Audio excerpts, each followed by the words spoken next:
People often ask me questions. They may say, Matt, how do you crank stuff out at such high volume and you never seem to stop? Also, your stuff looks good. What's your secret? Well, I'm about to tell you, and I'm going to do it for free. This video is mostly for people who are video content creators, but it applies to any creative professional. So if you think about something and then you make it in reality, this video is for you. And again, it will be high quality, high volume, consistently. If you want to know how to do that, and I am talking your stuff looks good, not some of your stuff, all of your stuff. I'm also talking you are cranking out work, high volume, and you don't take a break. It is just pumping all of the time, week in, week out, month after month, year after year. That's what I've been doing. I have been a creative professional for 35 years. And this video is being published in 2025. This content will be relevant for decades to come. Buckle up. I can almost hear it now. People are like, wait, Matt, why should I listen to you? What makes you the expert? I have to talk about my credentials, which is kind of cringe for me, but just bear with me. It'll only take a quick moment. Again, I have 35 years of experience being a creative professional, starting in 1990. Also, 11 years on YouTube, and I have created thousands and thousands of videos across multiple YouTube channels. I know what looks good, I know the tech, and I am a productivity expert. And you might be asking for sources. I'm not going to give you hashtag trust me, bro. I brought receipts. I went to college for design. I am a self-taught web developer, and I'm a former contributing member to the W3C. For my full-time job, I make things better, faster, cheaper. It is very rare that someone is an artist, a tech geek, and a productivity expert. All three of those things, all three of them in the same person. That rarely happens. Okay, the cringy part is over. Let's go. Here's a quick overview. This is the universe of people you want to reach. This is most people screaming out into the world. This is not correct. Instead, your voice and your images and your story has to be shaped by these content principles. You use software and hardware to make your vision a reality. And then you need to have the crush it mindset. Everything I talk about will be the things that are the most impactful. As a matter of fact, each topic can have a full video onto itself, but I'm going to point you in the right direction and give you the secret. That's the important part. Finally, everything in this video is in the context of doing the three core things. It's possible to skip some of this stuff, but doing so, you will not achieve all three of those things. This is the advanced course here, people. There's probably a lot of good advice you've heard, and even I have advocated for, that do not apply because it just doesn't work when you're trying to achieve all of these things. For example, all you need is your cell phone. Well, you know what? Video content creation with nothing but a cell phone is possible. You can go far. You're not going to achieve all three of these things. So some of that stuff is out. That's the context of what you're going to hear. Everything is to serve those three goals. And it's not easy, and you'll have to spend some money. And you'll probably get mad at me, but here goes. Content principles, this is where we'll start. And we'll start with things that are just specific to just all content. You need to know how to talk to the camera. How do you do that?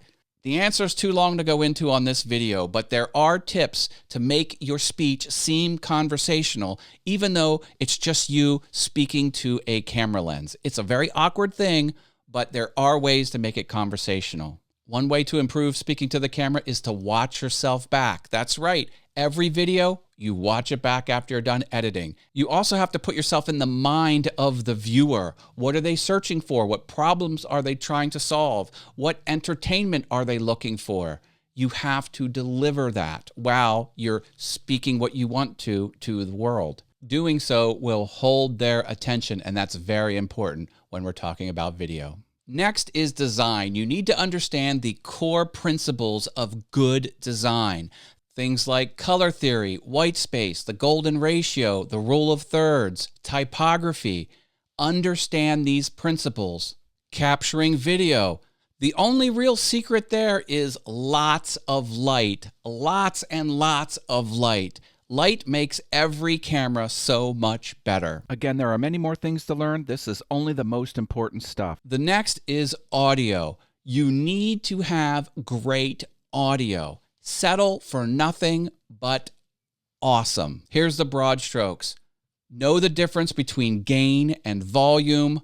Try and just peek up into the yellow every now and then. If you have a dynamic mic, you have to eat the mic. Not back here.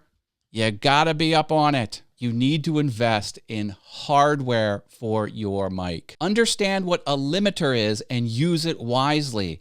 Basically, you can scream and you won't blow out the eardrums of people watching your videos. Also, there's something called, and this sounds PG-13, it's called big bottom and oral exciter. It makes the audio so much better. Video editing. You must understand the core principles of video editing. J-cut, L-cut, pacing, story arc, pattern interrupts. Know how to do this. Do not only embrace the AI video apps. They're great. I use them, but know how to do it yourself. That way, when AI sends you something, it could be spot on, but 10% of it could be amiss. You'll understand these principles and you can make it better. Also, no one gets to this level only using AI video apps. Again, you can go far with the AI video editing apps. You can go real far. Can you get to this level that I'm talking about in this video?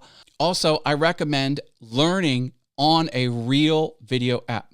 There are only 4 video editing apps you should consider: Final Cut Pro, Premiere, Blender, DaVinci Resolve. Why?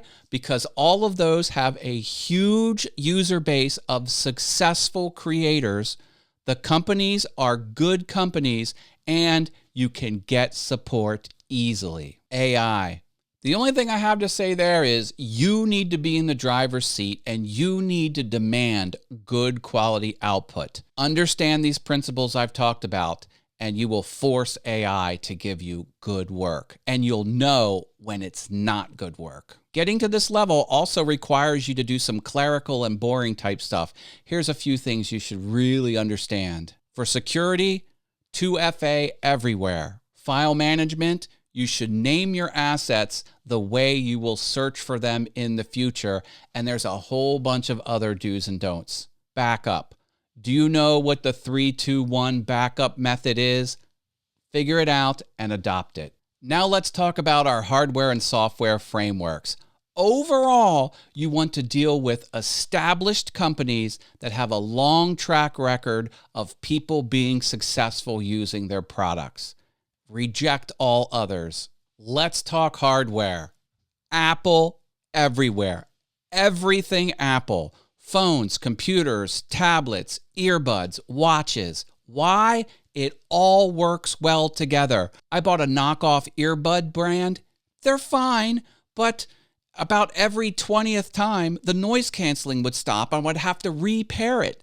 Yes, it works great 19 times in a row, but that failure, I don't have time for it. We're at a different level here, folks. Predictability and reliability, that's key. And that's what happens when you stick with the Apple hardware ecosystem. Now, things that aren't computers, phones, tablets, watches, or earbuds, use established companies. Rode, Shure, Elgato, Heil, Obsbot.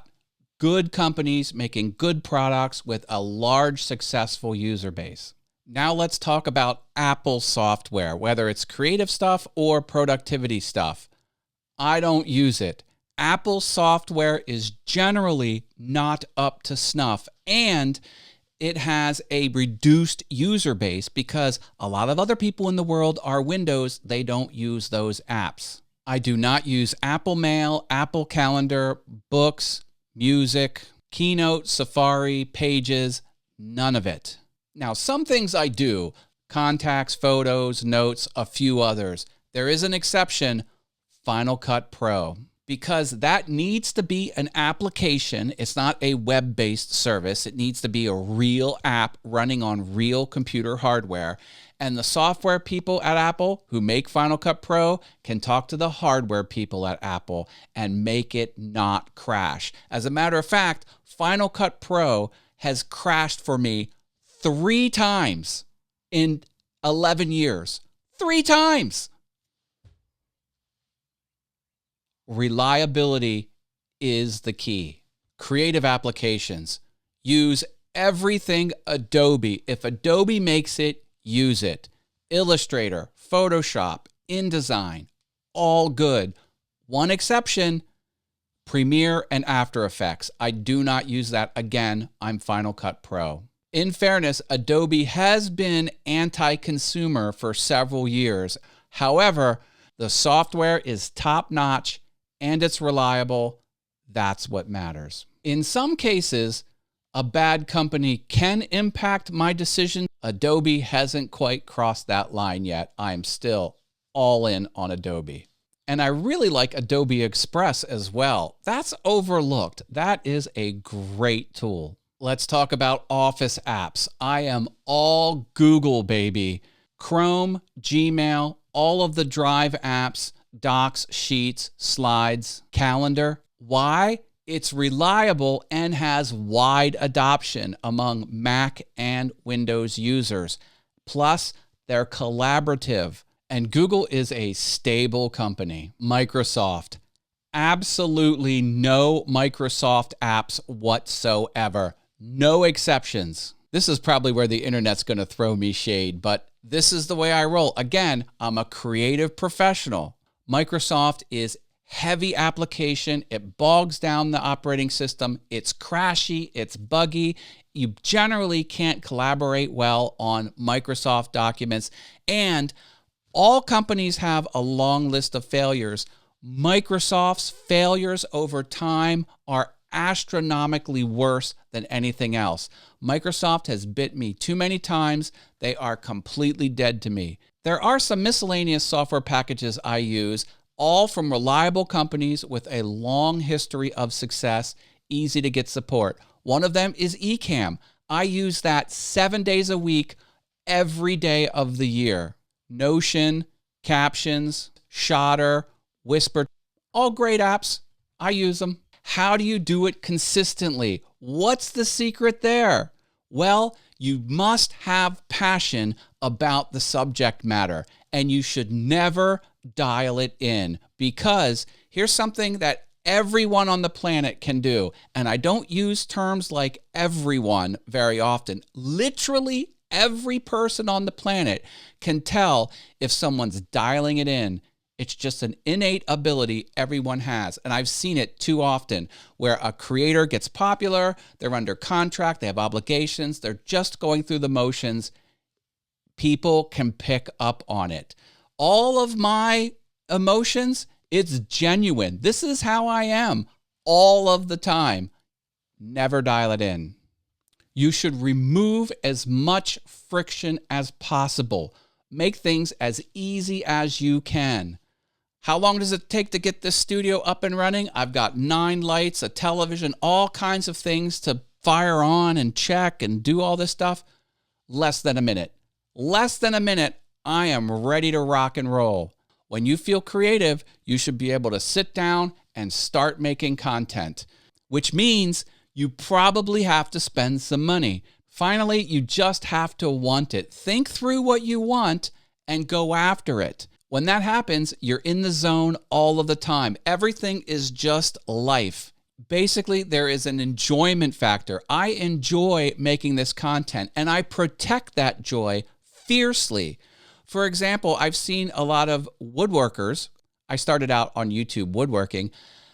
They get going, and then it's a job. Then they have orders, and it turns into a grind business, and it sucks the joy out of them.